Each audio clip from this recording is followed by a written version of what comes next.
हमारा अगला concept video magnetic field and force पर आधारित है। बच्चों, ये जो बार मैग्नेट हमने बना रखा है, आप इस एनिमेशन को ध्यान से देखें अगर, तो जो मैंने पहली पिक्चर आपको दिखाई थी, जहाँ पर एक बार मैग्नेट के आसपास आयरन फिलिंग्स हमने स्कैटर कर दी थी और पोल्स के आसपास जो आयरन फिलिंग्स हैं वो बहुत ज़्यादा कंसंट्रेटेड थी। कुछ उसी बात का इंडिकेशन हम मैग्नेटिक फील्ड लाइंस के फॉर्म में रिप्रेजेंट करते हैं। ये फिजिकल लाइंस तो होती नहीं है लाइक कि आप इनको टच कर सकें, आप बस इनका प्रेजेंस एक्सपीरियंस कर सकते हैं किसी दूसरे मैग्नेटिक डिवाइस या ऑब्जेक्ट के आसपास रखने पर। आउटसाइड द बार मैग्नेट इनका डायरेक्शन होता है north to south, inside the magnet ये साउथ टू नॉर्थ मूव करती हैं। Magnetic field lines are closed loops, मतलब ये क्लोज्ड लूप बनाती हैं और सबसे ज़्यादा इनका कंसंट्रेशन पोल्स के आसपास ही होता है। मैग्नेटिक फील्ड लाइंस का कंसंट्रेशन बच्चों इस बात का इंडिकेटर है कि वहाँ पे मैग्नेटिक फील्ड स्ट्रेंथ ज़्यादा है। तो आखिर ये मैग्नेटिक फील्ड है क्या? मैंने 2 बार इसका नाम ले लिया, लेकिन इसके बारे में कुछ बताया नहीं। Magnetic field is not just an artifact but has a physical role. मतलब ये कोई ऐसे मानव द्वारा कृत्रिम बनाई हुई चीज़ नहीं है जिसको आप टच कर लो, जिसको आप पकड़ लो। इसका प्रेजेंस आप एक्सपीरियंस कर सकते हो।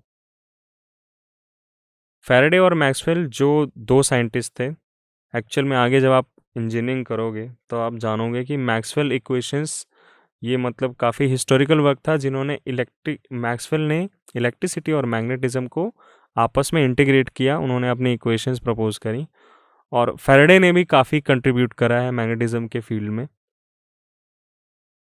तो इनके कंक्लूजन्स ये कहते हैं बच्चों कि इसका जो बिहेवियर है कुछ कुछ इलेक्ट्रिक फील्ड की तरह ही है, कि अगर आप किसी भी पर्टिकुलर लोकेशन में अलग अलग सोर्सेस के द्वारा प्रोड्यूस मैग्नेटिक फील्ड को देखें तो उस पॉइंट पे आप उन सभी मैग्नेटिक फील्ड्स का सम ले सकते हैं, उनका इंडिविजुअल कंट्रीब्यूशन ले सकते हैं और एक दूसरे का प्रेजेंस कभी भी एक दूसरे के मैग्नेटिक फील्ड को अफेक्ट नहीं करता बच्चों। This is the principle of superposition, that the presence of one source doesn't affect the impact of other source. Field lines के बारे में एक बात जो मैं बता रहा था बच्चों, कि फील्ड लाइंस कभी इंटरसेक्ट नहीं करती, क्योंकि फील्ड लाइंस जो हैं अपने आप में इस बात का इंडिकेटर हैं कि किसी भी पॉइंट पर मैग्नेटिक फील्ड किस डायरेक्शन में होगा। और इंटरसेक्शन पे तो बच्चों दो दो डायरेक्शन मिलेंगे जो कि संभव नहीं है। फील्ड लाइंस क्लोज लूप बनाती हैं, इस बात की चर्चा भी हमने कर ली है। तो आइए देखते हैं इस एनिमेशन के द्वारा कि जो ऑर्स्टेड ने करा था हम वही देखने वाले हैं कि करंट कैरिंग कंडक्टर किस तरह से मैग्नेटिक फील्ड बनाता है और उसके प्रेजेंस को हम कैसे चेक करें। आप स्क्रीन में देख सकते हैं कि करंट फ्लो कर रही है और जैसे ही इन्होंने कंपास अलग अलग लोकेशन में, अब इन्होंने करंट की डायरेक्शन चेंज कर दी, बट अलग अलग लोकेशंस में भी कंपास नीडल जो है वो खुद को एडजस्ट कर रही है, जबकि करंट के एब्सेंस में कंपास नीडल खुद को एडजस्ट नहीं कर रही है। लेफ्ट साइड में आप इसका टॉप व्यू देख सकते हैं। एक बार फिर से एनिमेशन को देखेंगे बच्चों। करंट जब ऊपर की ओर जा रही है, बाहर जा रही है प्लेन के, तो कैसे नीडल खुद को अरेंज कर रही है। अब हमने करंट का डायरेक्शन जस्ट पलट दिया, तो तब देखिए बच्चों की नीडल किस तरीके से खुद को एडजस्ट कर रही है।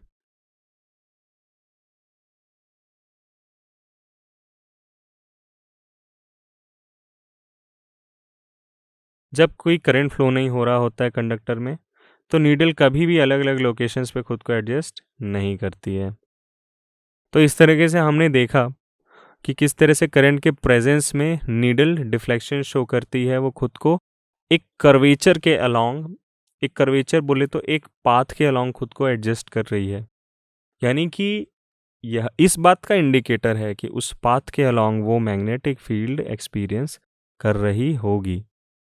अतः हम ये कह सकते हैं कि जब भी किसी करंट कैरिंग कंडक्टर के आसपास आप कंपास नीडल रखेंगे वो डिफ्लेक्शन शो करेगी, या यूं कहें साधारण भाषा में कि एक करंट कैरिंग कंडक्टर अपने आसपास के क्षेत्र में एक मैग्नेटिक फील्ड प्रोड्यूस करती है।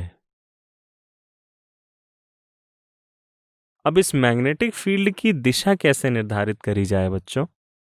आप क्या करें, आप अपने राइट हैंड, इसे हम right hand close right hand rule भी कहते हैं, राइट हैंड थंब रूल भी कहते हैं। आप करंट कैरिंग कंडक्टर को अपने राइट हैंड में होल्ड कर लें। रियलिटी में होल्ड मत करना बच्चों, करंट लग सकता है। कहने का मतलब, आप इमेजिन करें कि आपने करंट कैरिंग कंडक्टर होल्ड कर रखा है, तो आप अपने थंब को करंट के फ्लो की डायरेक्शन के अलोंग पॉइंट आउट करें, तो जो आपके राइट हैंड की फिंगर्स हैं वो जिस डायरेक्शन में कर्ल करेंगी वो आपके मैग्नेटिक फील्ड लाइंस का डायरेक्शन होगा।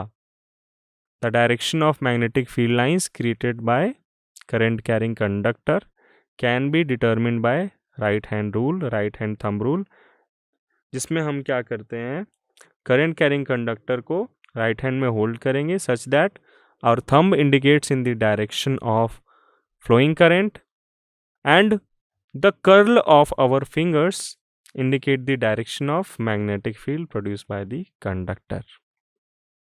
इसे अच्छे से समझ लेंगे बच्चों, इसका बहुत एप्लीकेशन है और ये बेसिक कंसेप्ट आपको आगे बहुत हेल्प करने वाला है। जब मैं सर्कुलर लूप पूछूंगा, टोरॉइड या सोलेनॉइड के बारे में पूछूंगा, किसी उटपटांग इलेक्ट्रोमैग्नेट के बारे में पूछ दूं, तो भी आप क्या करोगे, इसके छोटे छोटे एलिमेंट्स को तोड़ करके आप वहाँ पे राइट हैंड थंब रूल लगा के मैग्नेटिक फील्ड का डायरेक्शन मालूम कर सकते हैं।